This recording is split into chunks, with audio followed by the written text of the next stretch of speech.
up, YouTube? It's your boy MG the producer.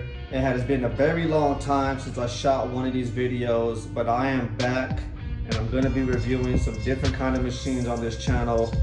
What you see in front of you is going to be the legendary Akai MPC 2500. I have the ENSONIQ ASR X Pro. This thing is decked out with an SD card reader, got the 8 outs in the back. And then you also have the beautiful ENSONIQ ASR 10, has the purple screen. I got the MPC Live and then the Ableton Push. Everything is running through an Apollo 8. And we even have the EMU command station. But for right now, what we are going to be talking about is this bad boy right here, which is the MPC 2500. Why did I pick up an MPC 2500? What operations system that I'm pretty much running inside of this 2500 and why I chose this one. And I'm going to give you guys a rundown on why this drum machine right here is by far one of my favorite pieces of gear to be able to work on.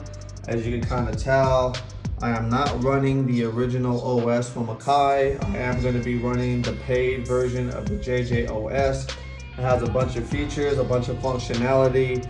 I will start shooting some content on the JJ OS. I'll start shooting some content here on the MPC 2500.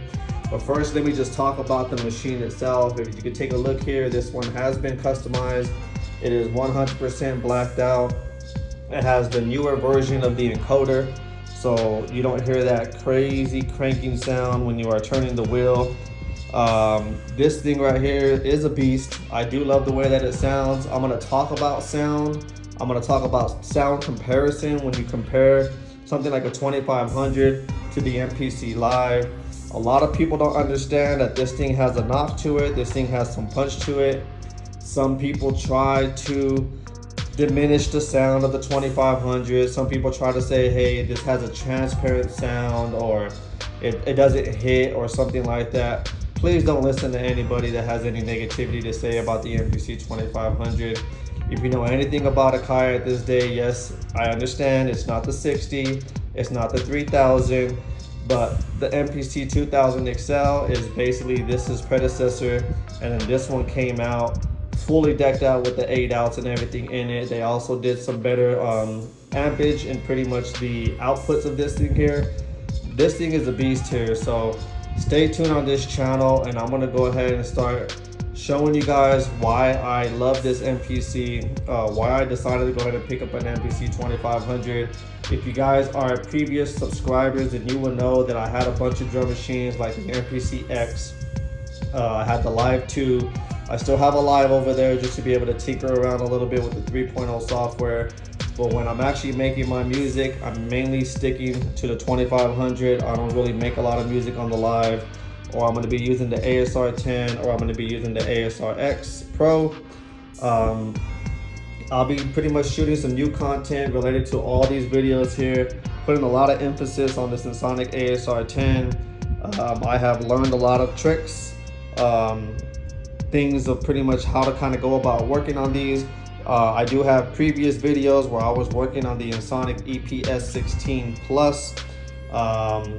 I went ahead and sold that EPS Plus and got myself the ENSONIQ ASR 10. And this bad boy right here is decked out as well. This thing has the SD card reader inside of it. And this one has the beautiful display, purple screen display. Give me a second here, guys, and I'll go ahead and get this thing plugged in. Apologize for the shakiness. I'm doing all of this with one hand.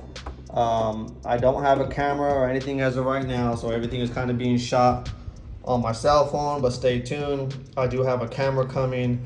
I have the Shure SM7B ready to rock and roll too, so these videos are going to be getting a lot better. I'll be able to kind of shoot some tutorials, show you guys pretty much how to operate the ENSONIQ ASR 10, how I'm using it. I use everything by itself. I do not sync the ASR 10 to the MPC. I don't sync the ASR X Pro to the MPC. When I am producing my music, everything is 100% in the box. So I know I have been missing for quite some time, guys, and I do apologize for that. But I just wanted to shoot a quick video for you guys and just let you guys know that I am going to be coming back to this channel.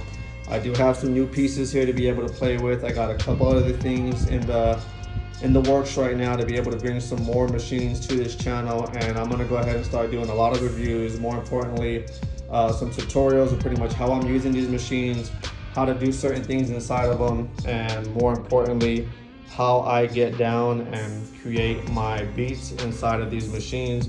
I do not use anything external when I am making a beat on the ASR X Pro. I am using the sequencer in here 100%. A lot of people try to say that this thing doesn't have a good sequencer, but I actually beg to differ. This thing is really nice, has really great effects, everybody knows that, and I use the sequencer in this thing when I'm producing my music. We already know this thing has a badass sequencer, but with the JJOS, it gets even better. And then with the ASR 10, I got the beautiful purple display SD card reader hooked up to it. So I'll be able to kind of come in here and shoot some tutorials on pretty much how to produce your music here, how to chop your samples, how to layer your samples, the proper way of kind of doing things inside of the ENSONIQ machines. There's a lot of videos out there, and I've already shown you guys in my older EPS 16 video, the proper way of how to pretty much chop in here. But I'm gonna go ahead and get more in depth and show you guys how you got samples cutting each other off, how you get that mono effect that you get pretty much here in the MPC. How do you actually use some of the effects in here? How do you use the two banks, because you do have a couple of banks of effects in here? How do you do resampling with the effects on it? There's a lot of stuff behind this machine that I'm going to be shooting some videos for. So just want to say, guys, stay tuned to the channel. I have been a little MIA for a couple of years, but I am officially back, and I have some toys to be able to play with right now, and I'm gonna pretty much shoot a video soon going through the MPC 2500 and why this thing right here is a beast, and why I chose to pretty much have the MPC 2500. I've owned the 60, I've owned the 3000, I owned the MPC X before. I had a 2000 XL. You guys can see some of my previous videos and see that, and you can see very soon why I decided to go ahead and get my hands on the MPC 2500. I feel like this is the perfect machine for producing music. It has at least some modern storage. It has 8 outs in the back. You have the JJOS, which I gotta say is, that in itself is pretty much just a beast of an operation system. When it comes to this MPC Live, there's a lot of functionality in this Live, a lot of stuff that this Live is doing, like looping, loopers and all that kind of stuff. That all already existed here with the JJOS. So I gotta say, Akai is actually starting to play catch up to a lot of the functionality that already exists here with the JJOS. But anyways, guys, I don't want this video to be long and dragged out. Just want to say stay tuned. I'll have a lot of videos coming soon.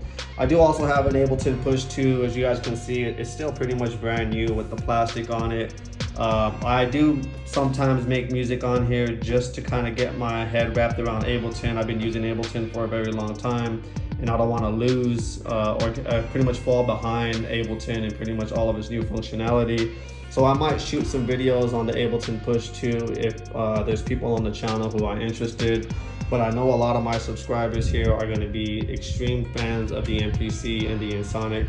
So I'm going to try to stay focused on these pieces here. But if I get enough requests about the Ableton, I'll shoot some videos for the Ableton Push as well. So once again, guys, I just want to apologize for kind of going MIA for a couple of years here, but I am pretty much back on YouTube again, and I will be shooting a bunch of content. Out of all the pieces, the MPC 2500 is the first machine that I am going to be talking about, so stay tuned. We got a lot to come, and I'm dead serious about pretty much getting some content out about the MPC 2500. As soon as I'm done with this video, I'm gonna go ahead and get this uploaded to YouTube. There's nothing fancy, there's no cuts, there's no edits. This is all just one straight shot. It is what it is. When I come back, I will be shooting majority of the stuff on this MPC 2500 so that we can cover all the bases. And then once we're done with the 2500, we will be moving over to the ASR 10. I will pretty much shoot a whole entire series of the ASR 10 tricks, things that I do, how I create my own sounds, samples, how I create keyboard patches and layering and just pretty much the whole nine. Pretty much my whole workflow on the ASR 10. And then we're gonna go ahead and move over to the ENSONIQ ASR X Pro, which will be a little bit of overlapping because these two machines kind of work the same, but they don't at the same time. But some of the same features are going to be pretty much here. So like on the ASR 10, we have dedicated buttons, envelope 1, 2, and 3, pitch, filter, amp, LFO, wave, and layer. While you have all of those options here by pressing your edit button on your pad, and you're going to be able to scroll through and also have the envelope 1, 2, 3, pitch, filter, amp, and etc. So I'll be able to kind of show you guys the similarity of these two machines at the same time. I'll be doing sound comparisons between the ASR X Pro and the ASR 10.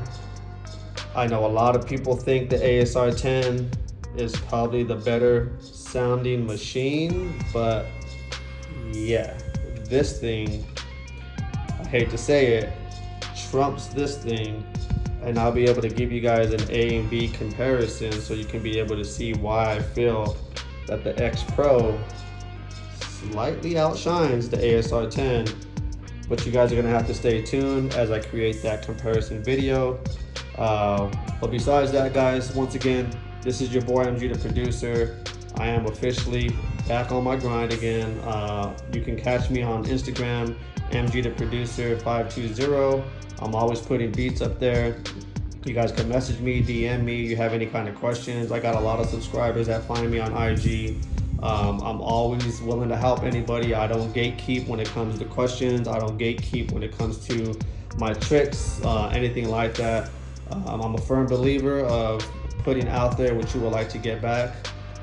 So anyways, guys, once again, this is your boy MG the producer. Glad to be back. Stay tuned. We got some cool shit coming to this channel.